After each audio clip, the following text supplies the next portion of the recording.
کبھی زندگی ہمیں اس مقام پر لا کھڑا کرتی ہے جہاں درد، انتظار اور صبر سب ایک ساتھ امتحان لینے لگتے ہیں۔ السلام علیکم ناظرین، امید ہے آپ خیریت سے ہوں گے۔ اٹاوا ٹائمز چینل کی اس خصوصی محفل میں آپ سب کو دل کی گہرائیوں سے خوش آمدید۔ ناظرین، جیسا کہ آپ کے علم میں ہے، کچھ عرصہ قبل ایک ٹریفک حادثہ میں میرے پاؤں کی ہڈی فریکچر ہو گئی۔ تقریباً 1 مہینہ پاؤں پر پلستر رہا اور ڈاکٹروں کی ہدایت کے مطابق مکمل بیڈ ریسٹ کرنا پڑا۔ اب بھی اگرچہ مکمل یعنی 100% صحت یابی نہیں ہو سکی، تاہم اللہ کے فضل و کرم اور آپ تمام احباب کی دعاؤں سے اتنی بہتری ضرور آ چکی ہے کہ میں دوبارہ چلنے پھرنے کے قابل ہو گیا ہوں۔ چنانچہ آج پورے 39 دن بعد اپنے فلم ریویوز کے اسی سلسلے کو ایک بار پھر وہیں سے شروع کرتے ہیں جہاں سے یہ ٹوٹا تھا۔ لیکن ناظرین، ریویو کا باقاعدہ آغاز کرنے سے پہلے آپ سے ایک مختصر سی گزارش ہے کہ اگر آپ نے ابھی تک چینل کو سبسکرائب نہیں کیا تو براہ کرم اب کر لیجئے، تاکہ ہماری آنے والی ویڈیوز بر وقت آپ تک پہنچتی رہیں۔ شکریہ۔ تو دوستو، آج ہم آپ کے لیے جس فلم کی کہانی اور تفصیلی ریویو لے کر حاضر ہوئے ہیں اس کا نام ہے تڑپ۔ یہ ایک black and white Urdu film تھی جو 1953 میں ریلیز ہوئی اور یہ اس سال ریلیز ہونے والی نئی فلم تھی۔ اس فلم کے پروڈیوسر تھے FD شیخ، جبکہ ہدایت کاری کے فرائض انجام دیے اسلم ایرانی نے۔ اسلم ایرانی نے اپنے فلمی کیریئر کا آغاز ممبئی میں معروف محبوب پروڈکشن سے بطور معاون ایڈیٹر کیا۔ بعد ازاں وہ محبوب صاحب کے ساتھ بطور معاون ہدایت کار بھی وابستہ رہے۔ سن 1946 میں وہ ممبئی سے لاہور آ گئے، جہاں انہوں نے لیلا مندر اسٹوڈیو میں بطور معاون ہدایت کار کام شروع کر دیا، اور یوں اب تڑپ بطور انڈیپینڈنٹ ہدایت کار ان کی پہلی فلم تھی۔ اس فلم کی کہانی اور مکالمے تحریر کیے انور بٹالوی نے، نغمہ نگاروں میں مشیر کاظمی، انور بٹالوی، حزیں قادری، تنویر نقوی اور منیر جیلانی کے نام شامل تھے۔ فلم کی موسیقی ترتیب دی اصغر علی محمد حسین نے، جبکہ عکاسی کے فرائض M عبداللہ نے انجام دیے۔ اس فلم کی کاسٹ میں شمی، سدھیر، گلشن آرا، شمیم، علاء الدین، لڈن، بیگ، نواز، شاہدہ، بلال، نذیر بخاری اور نئے چہرے نگہت سلطانہ کے نام شامل تھے۔ تڑپ کی کہانی کا آغاز ایک مجرم کی زندگی سے ہوتا ہے۔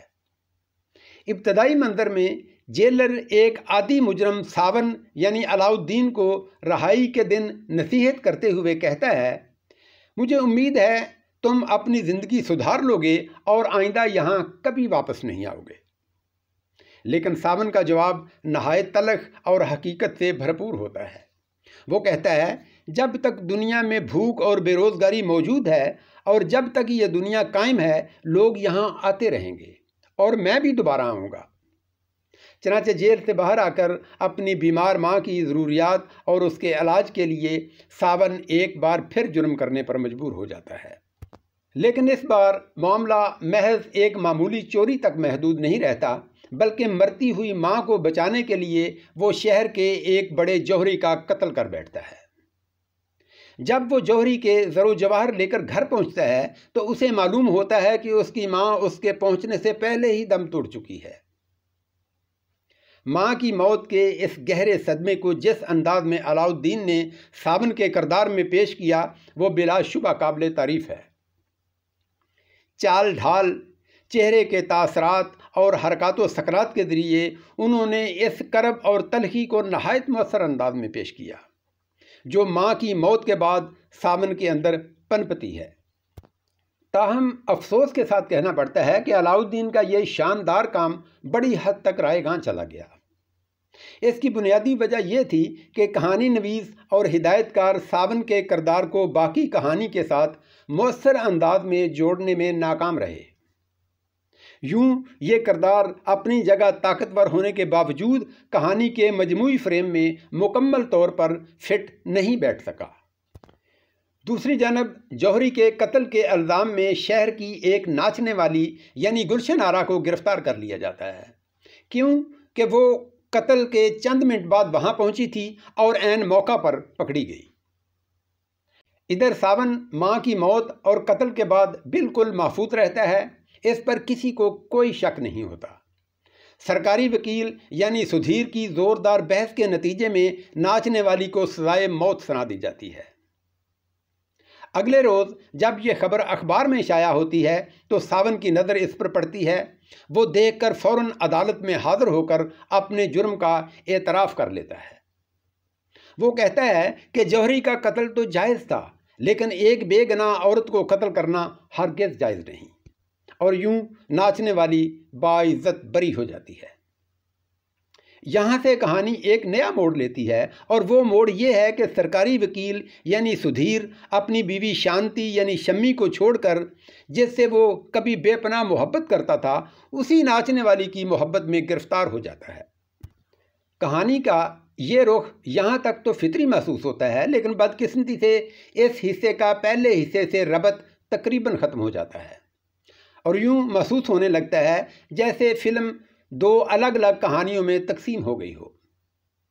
اگر ابتدائی حصے کو اس طرح ڈیولپ کیا جاتا کہ وہ بعد کے واقعات سے جڑا رہتا تو فلم کا مجموعی تاثر کہیں زیادہ مضبوط ہو سکتا تھا، لیکن ایسا نہ ہو سکا۔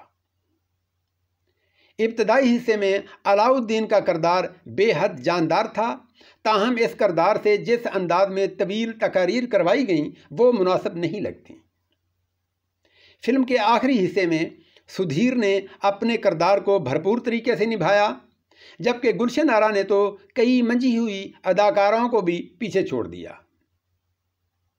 اداکارہ نکہت سلطانہ کی یہ پہلی فلم تھی، اور بطور نیا چہرہ ان کی اداکاری بھی قابل تحسین رہی۔ کہانی کا اختتام روایتی فلمی انداز میں ہوتا ہے، تاہم فوٹوگرافی اور موسیقی نہایت اعلیٰ درجے کی تھی۔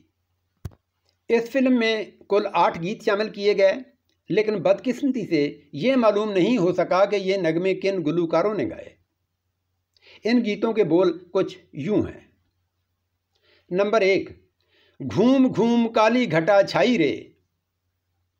نمبر 2، کس کی نگاہوں نے کیا کہہ دیا بڑے پیار سے۔ نمبر 3، ہو میں جاؤں کہاں ہائے بے درد جہاں۔ نمبر 4، سانوریا تجھ بن آوت نہیں چین۔ نمبر 5، غم ساری خوشیاں لوٹ گیا۔ نمبر 6، او جانے والے آجا سن کر میرا افسانہ۔ نمبر 7، دل نے لی انگڑائی آئی جوانی آئی۔ اور نمبر 8، کس کو سنائیں غم کا فسانہ بیگانہ ہائے۔ فلم تڑپ لاہور میں 27 نومبر 1953 کو کیسر سینما میں ریلیز ہوئی، جہاں یہ 10 ہفتے تک نمائش پذیر رہی، جبکہ کراچی میں اس کی نمائش 1 جنوری 1954 کو جوبلی سینما پر ہوئی، اور وہاں یہ صرف 5 ہفتے تک چل سکی۔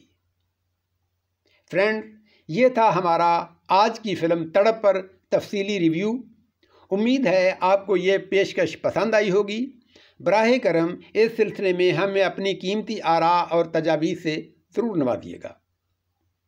ناظرین، نوٹ فرما لیجئے کہ اپنے آئندہ ویلاگ میں ہم آپ کے لیے جس فلم پر ریویو لے کر حاضر ہوں گے وہ ہے 1953 میں ریلیز ہونے والی 10ویں اور آخری فلم آغوش۔ تو ویورز، اسی کے ساتھ اب اگلے پروگرام تک کے لیے اجازت دیجیے۔ اپنا خیال رکھیے گا اور ہمیں اپنی دعاؤں میں ضرور یاد رکھیے۔ اللہ حافظ۔